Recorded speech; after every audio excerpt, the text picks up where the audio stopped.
اس نے 50,000 کی نوکری دے دی۔ جب سوچ بدلتی ہے تو دوسری اہم بات کیا ہوتی ہے؟ وہ یہ کہ اپنے سے بدتر حالات میں بھی لوگوں کو دیکھنا شروع کرو۔ اگر میری تنخواہ 50,000 ہے، میرا ایک دوست ہے جس کے پاس کچھ بھی نہیں، وہ بیچارہ بالکل ہی گزارا نہیں کر رہا۔ اچھا، میں تو دن میں 3 وقت کا کھانا کھا لیتا ہوں، الحمدللہ، چاہے دال یا سبزی ہی ہو، لیکن میرا دوست 2 وقت سے زیادہ کھانا نہیں کھا سکتا۔ میرے پاس بائک ہے، چاہے پرانی ہے، لیکن میرے دوست کے پاس سائیکل بھی نہیں ہے۔ وہ ہے بیچارہ، پیدل چلتا ہے۔ جب اپنے سے نیچے والے کو دیکھنا شروع کرو گے تو تمہیں اپنی نعمتیں اللہ کی رحمت لگنے لگیں گی۔ تیسری بات کیا کرنے کی ضرورت ہے؟ انبیاء علیہ السلام کے حالات کو پڑھو اور سوچو کہ انہوں نے کس طرح کی زندگی گزاری۔ جب ہم حضرت ایوب علیہ السلام کی زندگی کو دیکھتے ہیں تو ہمیں مشکلات ہی مشکلات نظر آتی ہیں۔ حضرت ایوب علیہ السلام وہ عظیم نبی تھے جنہیں اللہ تعالیٰ نے ہر نعمت سے نوازا تھا۔ ان کے پاس بے شمار مال، اولاد، بیویاں، صحت، نبوت، اختیار اور طاقت تھی، مگر آہستہ آہستہ سب کچھ ختم ہو گیا۔ ان کی ساری اولاد فوت ہو گئی، مال ضائع ہو گیا اور بیویاں بھی انہیں چھوڑ گئیں۔ پھر ایسی بیماری آئی کہ وہ بستر پر بے بس ہو گئے، خود اپنے آپ کو بھی سنبھالنے کے لیے قابل نہ رہے۔ آخر میں صرف ایک بیوی رہ گئی جو ان کا ساتھ دیتی تھی۔ تفسیر میں آتا ہے کہ ان کی بیماری اتنی شدید ہو گئی تھی کہ لوگ ان کے قریب جانے سے بھی گریز کرنے لگے تھے۔ ان کی بیوی کو مجبوراً انہیں کسی دور دراز جگہ پر لے جانا پڑا۔ حضرت ایوب علیہ السلام بالکل حرکت کرنے کے قابل نہیں رہے، مگر اس حالت میں بھی انہوں نے اللہ سے کبھی شکایت نہیں کی۔ قرآن میں ان کی دعا کا ذکر ملتا ہے جب انہوں نے بیماری کی شدت میں اللہ سے کہا، رب انی مسنی الضر وانت ارحم الراحمین، میرے رب مجھے تکلیف پہنچ چکی ہے اور تو سب سے زیادہ رحم کرنے والا ہے۔ انہوں نے اللہ کی رحمت کو پکارا اور اللہ کی شفا دینے والی صفت پر ایمان رکھا۔ وہ جانتے تھے کہ بیماری، مال و دولت کا جانا اور تمام مشکلات اللہ کے امتحان ہیں، مگر انہوں نے ہمیشہ اللہ کی رحمت کی امید رکھی۔ یہ ہمیں سکھاتا ہے کہ جب بھی ہم مشکل میں ہوں ہمیں اللہ کی رحمت کو یاد رکھنا چاہیے۔ حضرت ایوب علیہ السلام کی زندگی ہمیں یہ سکھاتی ہے کہ صبر اور شکر کے ساتھ اللہ کی طرف رجوع کریں، کیونکہ اللہ کی رحمت ہر حالت میں ہمارے ساتھ ہوتی ہے۔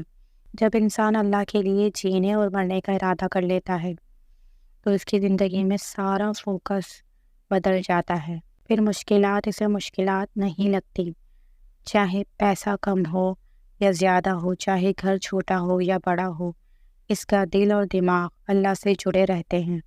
اللہ کی رضا کے لیے مشکلات برداشت کرنا آسان ہو جاتا ہے، کیونکہ وہ جانتا ہے کہ یہ سب اللہ کی رضا کے لیے ہے۔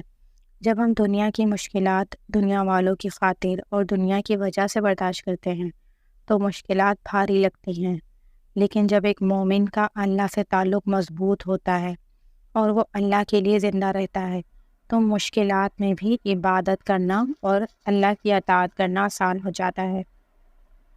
اور جب بندہ اللہ کی بارگاہ میں عرض کرتا ہے کہ یا اللہ، دیکھ یہ تمام مشکلات ہیں، مگر میں پھر بھی تیری اطاعت میں کھڑا ہوں، قیامت کے دن گواہ رہنا کہ میں نے ان حالات میں بھی تیری اطاعت نہیں چھوڑی تھی۔ دنیا کی سب سے بڑی مشکل موت ہے، اس کے مقابلے میں پیسہ، اولاد یا کوئی اور چیز چھوٹی مشکل ہے، کیونکہ ان کا کوئی نہ کوئی بدل مل سکتا ہے۔ لیکن جب بندہ اللہ کی رضا کے لیے جیتا ہے تو اسے موت بھی مشکل نہیں لگتی۔ اسی لیے صحابہ کرام کی زندگیاں ہمارے لیے بہترین مثال ہے۔